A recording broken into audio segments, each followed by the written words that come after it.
কাটি কাটি কাটি, পেঁয়াজ কাটি, টমেটো কাটি, ধনেপাতা কাটি।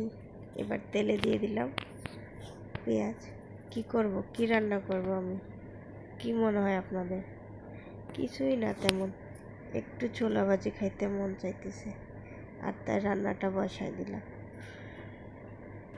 টমেটোগুলো যদি তেলে না দেন তাহলে নরম হয়ে আসবে না, আর শক্ত থাকলে ভালো লাগে না।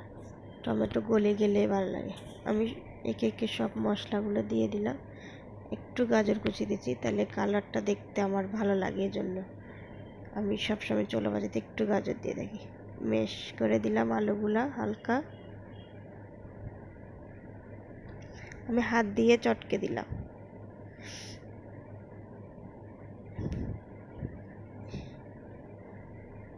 নেড়ে চেড়ে ভালোভাবে কষায় নিলাম।